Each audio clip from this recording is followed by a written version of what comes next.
Hello दोस्तों, कैसे हैं आप लोग। उम्मीद करते हैं अच्छे होंगे। दोस्तों, इस वीडियो में साइंस प्रैक्टिस सेट पेपर देखने वाले हैं। यह वीडियो बीपीएससी 4.0 के लिए अत्यंत आवश्यक है, तो आप लोग लास्ट तक जरूर बने रहिएगा। तो चलिए शुरू करते हैं। शुरू करने से पहले यदि आप नए हैं तो चैनल को सब्सक्राइब कर लीजिए, बेल आइकन को प्रेस कर दीजिए और एक बार वीडियो को शेयर कर दीजिए। कदा किसी जो विघटनाभिक तत्व की अर्धायु 5 वर्ष की होती है, 20 वर्ष बाद जो है उस पदार्थ जो अंश बच जाता है वह है। तो यहाँ पे देखिए टी हाफ बराबर कितना दे दिया है, 5 वर्ष। ठीक, टी हाफ है 5 वर्ष, तो कहता है 20 वर्ष बाद। तो ये हो जाएगा 20/5 यानी कितना, 4 गुने टी हाफ। ठीक है, तो यहाँ पे जो हो जाएगा 4 गुने टी हाफ, 4 गुने टी हाफ बाद शेष मात्रा। ठीक है, 4 गुने टी हाफ बाद शेष मात्रा जो हो जाएगा, ये कितना हो जाएगा, ये होगा 1/2 के पावर 4। ठीक है, यानी 1/16 क्या होगा, बी ऑप्शन। ठीक है, नेक्स्ट कहता पृथ्वी के चुंबकीय क्षेत्र का कारण है, तो 112 का फर्स्ट हो जाएगा। तो देखिए भूक्रोट के अंदर की चक्रक धाराएं, तो भूक्रोट के अंदर की चक्रक धाराओं के कारण ही पृथ्वी के चुंबकीय क्षेत्र का निर्माण होता है। इसी को भूचुंबकीय क्षेत्र भी कहते हैं। 113 नंबर देखिए, कहता कि आपस में जो है जुड़ी दो आवेशित वस्तुओं के बीच विद्युत धारा नहीं प्रवाहित होती हैं यदि वे हो। 113 का तीसरा ऑप्शन, समान विभव पर। ठीक है, तो आपस में जुड़ी दो आवेशित वस्तुओं के बीच विद्युत धारा नहीं प्रवाहित होती हैं यदि वे समान विभव पर हों।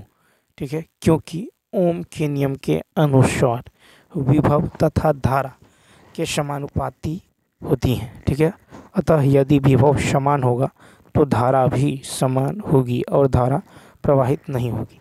ठीक है, तो यहाँ पर है कि आपस में जुड़ी दो आवेशित वस्तुओं के बीच विद्युत धारा नहीं प्रवाहित होती हैं यदि वे समान विभव पर हों।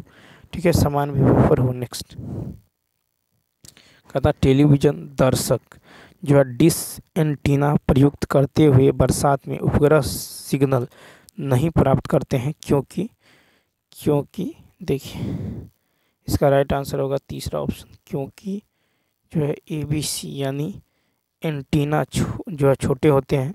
वर्षा की बूंदें रेडियो तरंगों की ऊर्जा अवशोषित करती हैं और वर्षा की बूंदें रेडियो तरंगों की ऊर्जा की मूल दिशा को विचलित करती हैं।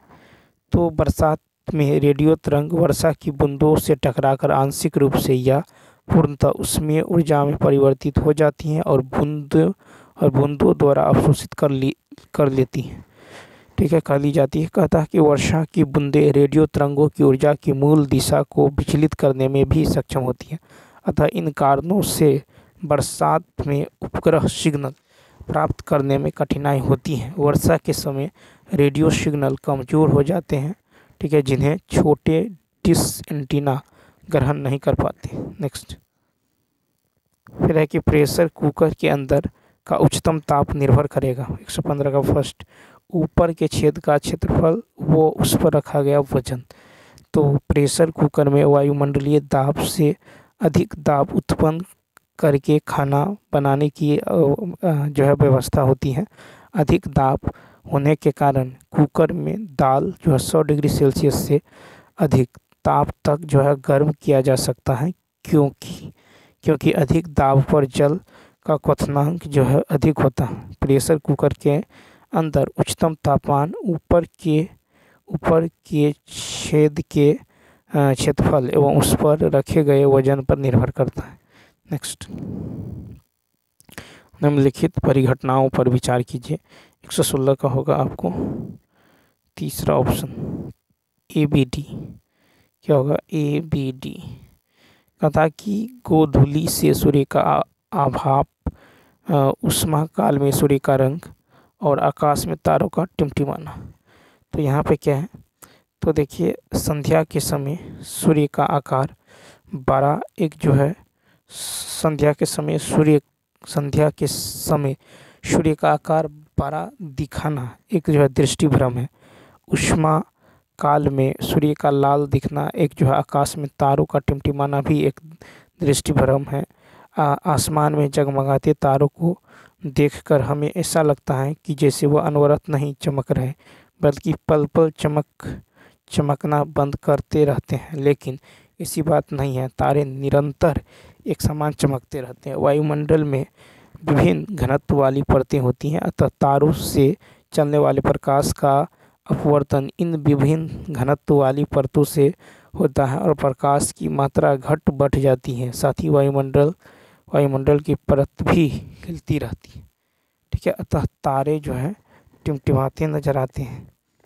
उसके बाद देखिए क्वेश्चन नंबर 117 है कि पानी के 4 डिग्री सेल्सियस पर शरीर जो है तैरता है। यदि तापमान 100 डिग्री हो जाए तो फर्स्ट ऑप्शन शरीर डूब जाएगा। तो द्रव को गर्म करने पर उनके आयतन में वृद्धि परंतु घनत्व में कमी होती है। 4 डिग्री सेल्सियस पर शरीर में 4 डिग्री सेल्सियस पर शरीर में तैरता 4 डिग्री सेल्सियस पर शरीर पानी में तैरता है, क्योंकि शरीर का घनत्व 4 डिग्री सेल्सियस पर जल के घनत्व से कम होता है। जब तापमान 100 डिग्री हो जाएगा तो पानी का घनत्व शरीर की अपेक्षा कम हो जाएगा और शरीर डूब जाएगा। ठीक है, जब तापमान 100 डिग्री हो जाएगा तो पानी का घनत्व शरीर की अपेक्षा कम हो जाएगा और शरीर डूब जाएगा। नेक्स्ट फिर है कि एक पानी का पंप जमीन की सतह के 10 मीटर नीचे की सतह से पानी खींचता है। पानी को 30 किलोग्राम पर मिनट की दर से जो है नगण्य वेग से पंप किया जाता है। इस कार्य को करने के लिए पंप द्वारा आवश्यक न्यूनतम शक्ति की गणना करें। तो 118 का होगा फर्स्ट। तो देखिए पानी जो है 30 केजी प्रति मिनट, तो 30 बटा कितना होगा 60। ठीक है, 30 बटा 60 ये होगा केजी पर सेकेंड की दर से जो है पंप किया जाता है। ठीक है, पंप किया जाता है। एच बराबर कितना है 10 मीटर। तो शक्ति बराबर क्या होता है, शक्ति बराबर होता है किया गया कार्य बट्टा समय, किया गया समय बट्टा तो यहाँ पे हो जाएगा द्रव्यमान गुने त्वरण गुने ऊर्जा। तो शक्ति बराबर क्या होगा, तो शक्ति बराबर द्रव्यमान बट्टा समय, यानी त्वरण क्या होगा, तो त्वरण गुने ऊंचाई। ठीक है, यानी शक्ति बराबर क्या होगा, तो शक्ति बराबर जो हो जाएगा ये हो जाएगा 30 गुने 9.8 गुने 10। अब बट्टा में जो हो जाएगा ये हो जाएगा 60। ठीक है, बट्टा में 60 यानी ऊर्जा हो जाएगा 49 जूल पर सेकेंड। ठीक है, तो 30 गुने कितना होगा 9.8, 30 गुने 9.8 गुने 10/60। नेक्स्ट, तो इसका राइट आंसर हो जाएगा फर्स्ट। नेक्स्ट क्वेश्चन देखिए, फिर है 0.3 केजी द्रव्यमान की किसी वस्तु पर जो है बल जो है F कार्यरत हैं, जहाँ K बराबर है 15 न्यूटन पर मीटर। वस्तु का प्रारंभिक त्वरण क्या होगा जब इसे मूल बिंदु से 20 सेंटीमीटर दूरस्थ बिंदु से छोड़ा जाता है। तो 119 का होगा दूसरा ऑप्शन 10 मीटर पर सेकेंड स्क्वायर। तो देखिए दिया हुआ है द्रव्यमान कितना है 0.3 केजी। ठीक है, और K का मान जो है ये दे दिया गया आपको 15 न्यूटन पर मीटर। ठीक है, K यदि देखें 15 न्यूटन पर मीटर तो X का मान कितना है 20 सेंटीमीटर। अब यहाँ से F बराबर क्या होता है M है, यानी 15 इंटू 0.2। ठीक है, 15 इंटू 0.2 ये हो जाएगा 0.3 A। ठीक है, A बराबर कितना होगा, तो A बराबर यहाँ होगा 10 मीटर पर सेकेंड स्क्वायर। तो A बराबर कितना होगा 10 मीटर पर सेकेंड स्क्वायर, सॉरी। तो यहाँ पे जो हो जाएगा दूसरा ऑप्शन। नेक्स्ट फिर है कि 20 वोल्ट और 100 वोल्ट विद्युत विभव के दो बिंदु क्रमशः A और B है। A से B तक एक आवेश Q लिया जाता है जिसमें 18 जूल कार्य किया गया है। तो Q का मान क्या होगा, तो यहाँ पे देखिए, तो यहाँ पे जो हो जाएगा तो दिया गया कार्य है 18 जूल, ए और बी की क्षमता है 10 वोल्ट और 100 वोल्ट, तो W बराबर होता है Q डेल V। ठीक है, तो 18 बराबर ये हो जाएगा आपको 18 बराबर हो जाएगा Q इंटू 100 - 10। ठीक है, Q इंटू यहाँ पे हो जाएगा 18/90। 18/90 बराबर हो जाएगा 0.2 कूलम्ब। ठीक है, 0.2 कूलम्ब यानी दूसरा ऑप्शन। फिर चुंबकीय क्षेत्र की रेखाओं के संबंध में निम्नलिखित में से कौन सा सही नहीं है? 121 का तीसरा ऑप्शन क्या होगा? तीसरा। तो देखिए, चुंबकीय क्षेत्र रेखाएं हमेशा बंद लूप बनाती हैं। चुंबकीय क्षेत्र रेखाएं हमेशा जो है बंद लूप बनाती हैं, इसलिए यहाँ पे तीसरा क्या है? Right answer. नेक्स्ट देखिए, कहता प्रकाश की किरण एक कांच से होकर गुजरती हैं जिसकी मोटाई t और अपवर्तनांक n है। यदि निर्वात में प्रकाश का वेग c हो तो प्रकाश द्वारा कांच की इस मोटाई को पार करने में कितना समय लगेगा? 122 का दूसरा ऑप्शन क्या लगेगा? तो 122 का दूसरा। तो देखिए, यहाँ पे जो है अपवर्तनांक सूचकांक बराबर होता है निर्वात में प्रकाश की चाल बट्टे माध्यम में प्रकाश की चाल। ठीक, यानी समय बराबर दूरी बट्टा चाल। समय बराबर दूरी बट्टा चाल, तो यहाँ पे होगा दूरी t, चाल होगा c/n, यानी NT/c। नेक्स्ट है कि यदि पृथ्वी का गुरुत्वाकर्षण बल अचानक लुप्त हो जाता है तो निम्नलिखित में से कौन सा सही होगा? 123 का फर्स्ट, वस्तु का भार शून्य हो जाएगा परंतु द्रव्यमान वही रहेगा।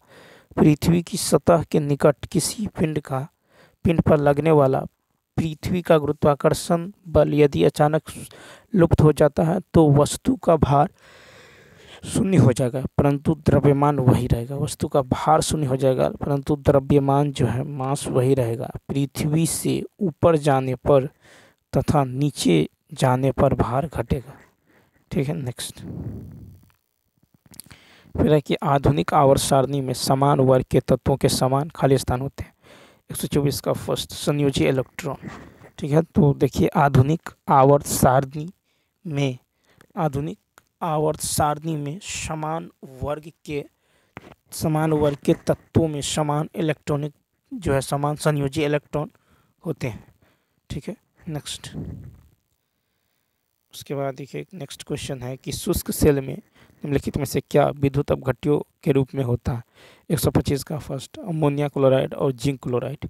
ठीक है, तो 125 का हो जाएगा कि शुष्क सेल में जो अमोनियम क्लोराइड और जिंक क्लोराइड का विद्युत अपघट्यों के रूप में प्रयोग होता है। ठीक है, शुष्क सेल में जस्ते का बर्तन होता है जिसमें मैग्नीज डाइऑक्साइड, नौशादर, कार्बन आदि भरा रहता है। ठीक है, और इस सेल का पुनः आवेशन नहीं किया जा सकता तथा एक बार प्रयोग कर लेने से वह बेकार हो जाता है। इसमें कार्बन की छड़ एनोड का कार्य करती हैं जबकि स्वयं जस्ते का बर्तन कैथोड का कार्य करता है। नेक्स्ट कहता है कि अब तक निम्नलिखित रसायनों में से कौन सा कृत्रिम बादल बनाने के लिए जो प्रयुक्त किया जाता है? 126 का जो होगा 126 का होगा तीसरा ऑप्शन। ठीक है, सिल्वर आयोडाइड। तो देखिए, यहाँ पे जो हो जाएगा कि क्लाउड सीडिंग मौसम में बदलाव लाने की एक ऐसी प्रक्रिया है जिसमें बादलों से इच्छानुसार वर्षा कराई जाती है। आमतौर पर क्लाउड सीडिंग प्रक्रिया में सिल्वर आयोडाइड और शुष्क बर्फ जैसे यौगिक प्रयोग किए जाते हैं। इन रसायनों का हवाई जहाज के द्वारा जो बादलों पर छिड़काव किया जाता है। इससे अतिरिक्त पृथ्वी से जनरेटरों का एंटी एयरक्राफ्ट बंदूकों से भी इन्हें बादलों पर छोड़ा जाता है। नेक्स्ट है, निम्नलिखित धातुओं को उनके धात्विक गुण के बढ़ते क्रम में व्यवस्थित किया गया है। ठीक है, तो सही विकल्प क्या होगा? 127 का होगा दूसरा ऑप्शन। ठीक है, उसका होगा less than aluminium less than potassium. ठीक है, तो 127 का होगा। तो देखिए, समूह के नीचे की ओर धात्विक गुण बढ़ता है क्योंकि समूह में नीचे की ओर इलेक्ट्रॉनों को खोने की क्षमता बढ़ जाती है। ठीक है, तो यहाँ पे जो हो जाएगा ये होगा SI ठीक है, silicon less than beryllium less than aluminium less than potassium. Next question की यदि बात करें तो सिलिकॉन एक धातु है और बेरिलियम और एल्युमिनियम और पोटेशियम को धातु माना जाता है। ठीक है, उसके बाद देखिए क्वेश्चन नंबर 128 कहता निम्नलिखित में से कौन सा ऑक्साइड लाल लिटमस को नीले रंग में बदल देता है। 128 का तीसरा ऑप्शन CO2। तो दिए गए ऑक्साइड में carbon dioxide CO2, sulphur dioxide SO2 और नाइट्रोजन डाइऑक्साइड NO2 अम्लीय प्रकृति के हैं, अतः वे नीले लिटमस पथ को लाल कर देंगे। पोटेशियम ऑक्साइड प्रकृति में क्षारीय है जो लाल लिटमस पथ को नीला में बदल देगा। तो यहाँ पे है तीसरा। ठीक है, कौन सा ऑक्साइड लाल लिटमस को नीले रंग में बदल देगा, तो KO2 पोटेशियम। ठीक है, तो यहाँ पे पोटेशियम ऑक्साइड प्रकृति में क्षारीय है जो लाल लिटमस पथ को नीले रंग में बदल देगा। नेक्स्ट है कि प्रकाश, सजावट तथा विज्ञापन के लिए जो विसर्जन नलिकाओं में प्रयुक्त होने वाली गैस है। 129 का तीसरा नियॉन गैस जो है विसर्जन लैंपों एवं ट्यूबों तथा प्रदीप्त बल्बों में भरी जाती हैं। CFL में वाष्पीकृत आर्गन गैस भरी होती है। नेक्स्ट फिर है कि रबर, वाहन और सेल रसायनों जैसे उद्योग हानिकारक गैस छोड़ते हैं जो अम्लीय वर्षा के लिए जिम्मेदार होती हैं। ये गैसें किन तत्वों के ऑक्साइड से बनती हैं। 130 का होगा तीसरा ऑप्शन नाइट्रोजन सल्फर। ठीक है, तो देखिए अम्लों की अधिकता वाली वर्षा को अम्लीय वर्षा कहा जाता है। ठीक है, अम्लीय वर्षा में मौजूद SO2 और NO2 हैं जो बारिश की बूंदों में घुलकर क्रमशः कार्बनिक अम्ल, सल्फ्यूरिक अम्ल और नाइट्रिक अम्ल बनाते हैं। नेक्स्ट तो यहाँ पे होगा नाइट्रोजन सल्फर। नेक्स्ट 131 है कि कौन सा मिश्रणों के समुच्चय को निरूपित करता है। 131 का दूसरा ऑप्शन वायु, दूध, साबुन का झाग, मृदा, समुद्र का पानी। तो देखिए वायु, दूध, साबुन का झाग, मृदा, समुद्री पानी मिश्रण के समुच्चय को निरूपित करता है। ठीक है, तो यहाँ पे राइट आंसर होगा वायु, दूध, साबुन का झाग, मृदा, समुद्र का पानी जो है ये मिश्रणों। ठीक है, समुद्री पानी मिश्रण के समुच्चय को निरूपित करता है। नेक्स्ट 132 है कि किसी रासायनिक अभिक्रिया में निहित पदार्थों के निम्न पहलुओं को देखिए। 132 का तीसरा ऑप्शन क्या होगा, तो इसका तीसरा ऑप्शन यानी C और D। प्रत्येक पदार्थ के परमाणुओं की संख्या और सभी पदार्थों के सभी परमाणुओं के द्रव्यमान का मान। ठीक है, तो 132 का है कि सभी सामग्री रसायन से बनी है।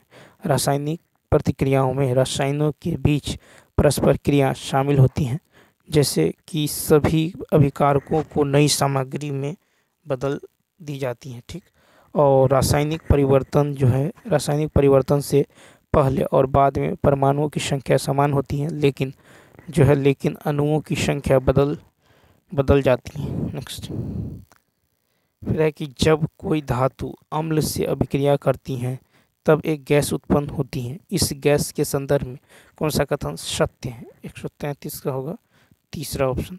तो यह पॉप की ध्वनि के साथ चलती है। तो जब कोई धातु अम्ल से अभिक्रिया करती है तब साल्ट और हाइड्रोजन गैस उत्पन्न होता है। अशुद्धियों की उपस्थिति के कारण जो हाइड्रोजन गैस पॉप ध्वनि के साथ जलती है। फिर है कि वाष्पीकरण के बारे में निम्नलिखित में से कौन सा सही नहीं है। 134 का दूसरा। तो देखिए क्वथनांक से कम किसी तापमान पर द्रव का वाष्प में परिवर्तन की घटना को वाष्पीकरण कहा जाता है। वाष्पीकरण की दर जो है निम्नलिखित के साथ बढ़ती है। पहला तो सतह क्षेत्र बढ़ने पर, यदि सतह क्षेत्र बढ़ता है तो वाष्पीकरण की दर बढ़ जाती है। दूसरा तापमान में वृद्धि। ठीक है, तापमान बढ़ने पर जो है अधिक संख्या के कणों को वाष्प अवस्था में जाने के लिए पर्याप्त गतिज ऊर्जा मिलती है। फिर आर्द्रता में कमी, वायु की गति में वृद्धि। ठीक है, नेक्स्ट फिर है कि डाल्टन के परमाणु सिद्धांत के बारे में निम्नलिखित में से कौन सा कथन सही नहीं है। 135 का दूसरा।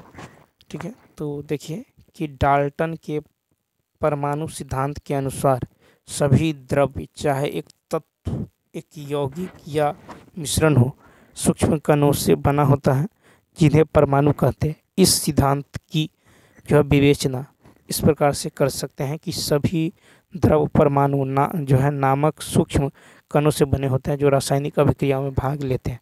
परमाणु अविभाज्य कण होते हैं जिन्हें रासायनिक अभिक्रिया में सृजित या नष्ट नहीं किया जा सकता। ठीक है, किसी दिए गए तत्व के परमाणु के द्रव्यमान और रासायनिक गुणधर्म समान होते हैं। भिन्न भिन्न तत्वों के परमाणुओं के द्रव्यमान और रासायनिक गुणधर्म भिन्न भिन्न होते हैं।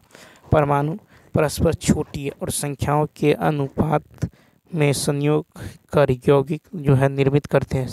किसी दिए गए यौगिक में परमाणुओं की सापेक्ष संख्या और प्रकार निश्चित होते हैं। तो परमाणु रासायनिक अभिक्रियाओं में भाग नहीं लेते हैं, ये क्या है, गलत है। नेक्स्ट 136 है कि संतानों की संख्या को नियंत्रित करने के लिए उपकरणों निवारकों उपाय द्वारा गर्भधारण का विनिमय जो है कहा जाता है। 136 का क्या होगा, तो फर्स्ट हो जाएगा यानी जन्म नियंत्रण। तो जन्म नियंत्रण अर्थात संतानोत्पत्ति को नियंत्रित रखने के लिए जो है किए गए प्रयासों को संदर्भित करता है। इसमें निवारक उपायों द्वारा गर्भधारण को विनियमित किया जा सकता है। ठीक है, उसके बाद देखिए क्वेश्चन नंबर नेक्स्ट क्वेश्चन है कि जब पौधे के किसी भाग की वृद्धि प्रकाश की ओर होती है तो इस प्रक्रिया को कहा जाता है। 137 का तीसरा धनात्मक प्रकाशानुवर्तन। जब पौधे के किसी भाग की वृद्धि प्रकाश की ओर होती है तो यह प्रक्रिया धनात्मक प्रकाशानुवर्तन कहलाती है। पौधों को प्रकाश की ओर गति करने में ऑक्सिन हार्मोन सहायक है।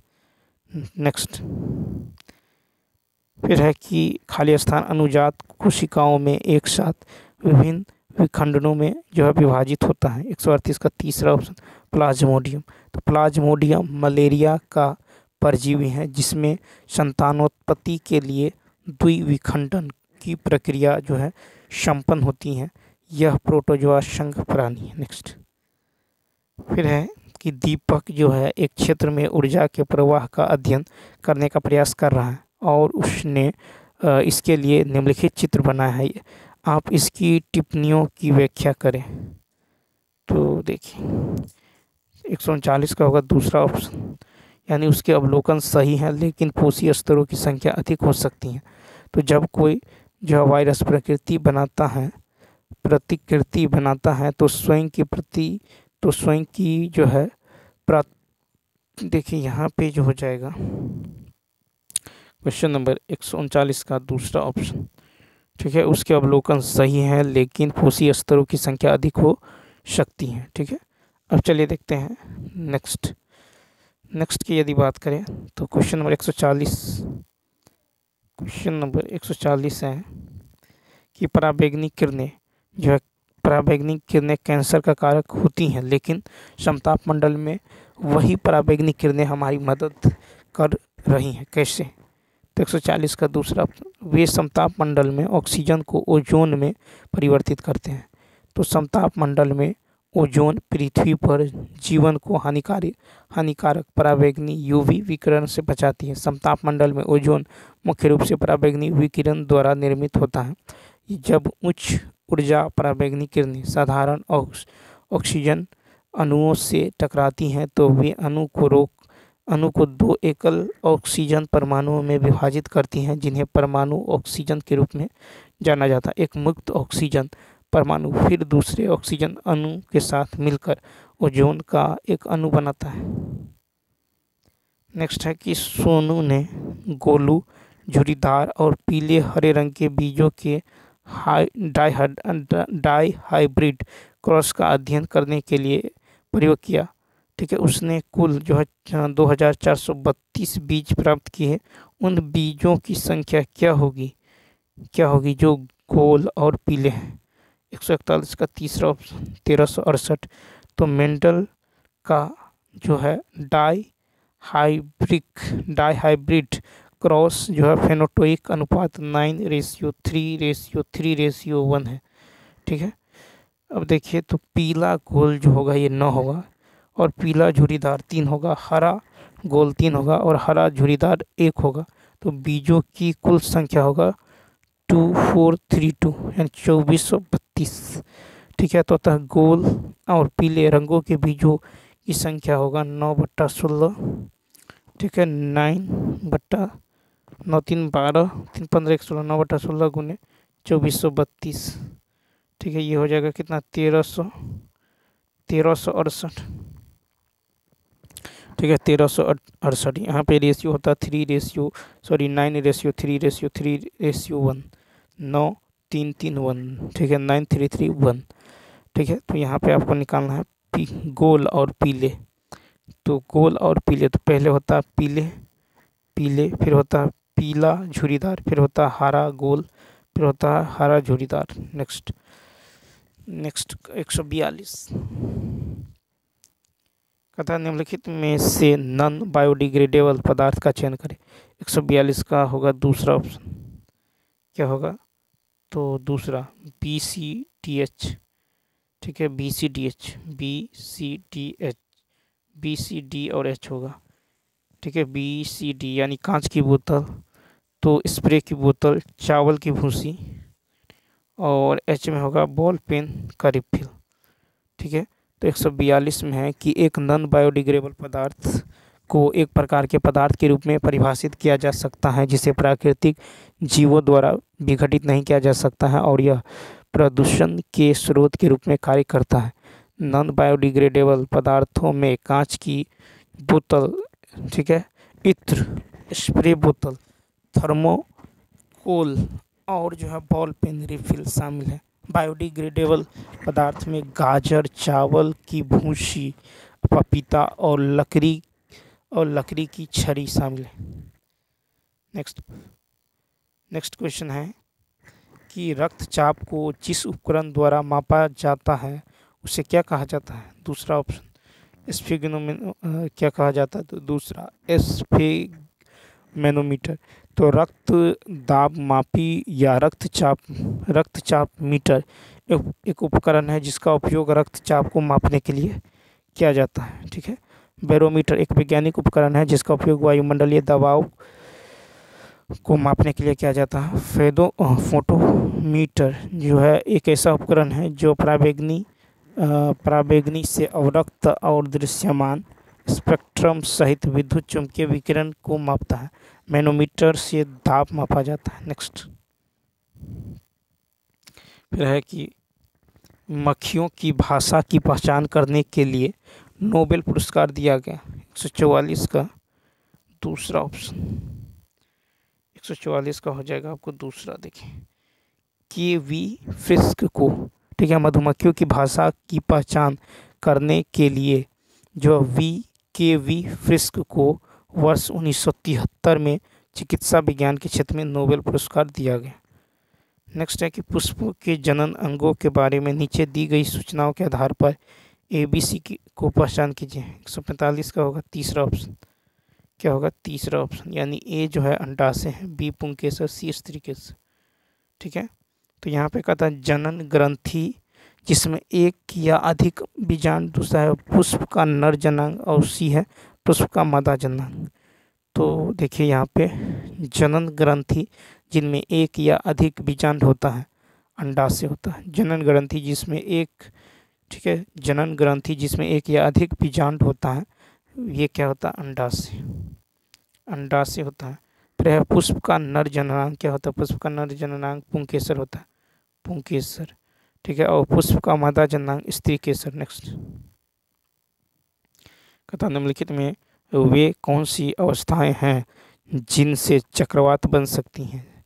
तो चक्रवात बन सकती हैं, तीसरा ऑप्शन निम्न दाब का निकाय जिसके चारों ओर उच्च वेग की पवनें परिक्रमा करती हैं। तो चक्रवात हवा के ऐसे तूफान हैं जो कम दबाव वाले क्षेत्रों में भारी वर्षा के साथ पैदा होते हैं। वे समुद्र की सतह पर गर्म हवा के बढ़ने की एक सतत प्रक्रिया के कारण होते हैं। ठीक है, जिसमें गर्म खाली जगह पर चारों ओर की ठंडी हवा भर जाती है जो बारिश के कारण बनती हैं। फिर है नीचे दिए गए कथनों का सही क्रम क्या है। 147 का फर्स्ट, किसी हाथी में कोशिकाओं की संख्या किसी बंदर की कोशिकाओं की संख्या की तुलना में अधिक होती है। ठीक है, तो कोशिका का आकार जो है जीव के आकार से स्वतंत्र होता है। बंदर और हाथी की कोशिका का आकार जो है कोमोबेश एक जैसा होता है, हालांकि कोशिकाओं की संख्या अलग अलग होती है।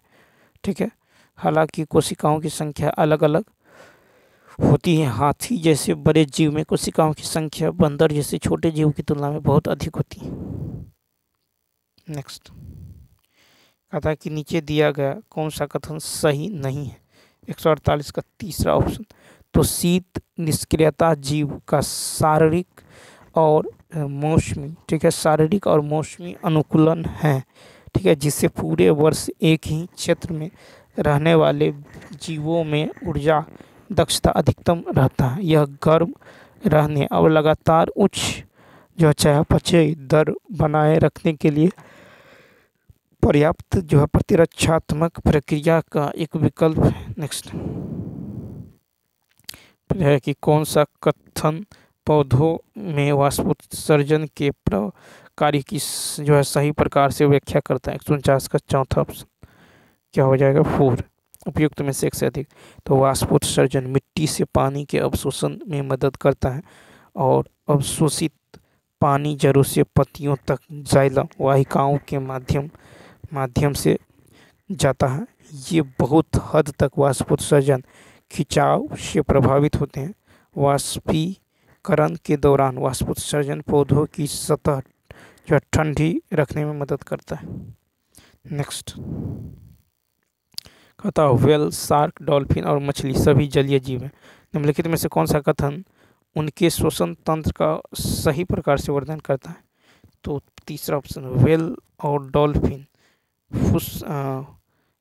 ये व्हेल डॉल्फिन और फुफ्फुस के द्वारा श्वास लेते हैं। तो देखिए क्लोम पंख वाले अंग होते हैं जो रक्त वाहिकाओं से भरे होते हैं। मछली अपने मुंह से पानी लेकर सांस लेती है और उसे क्लोम मार्ग से बाहर निकालती है। जब एक व्हेल या डॉल्फिन सतह पर आती हैं तो वह अपने सिर के शीर्ष पर उसके माध्यम से हवा में सांस लेती हैं।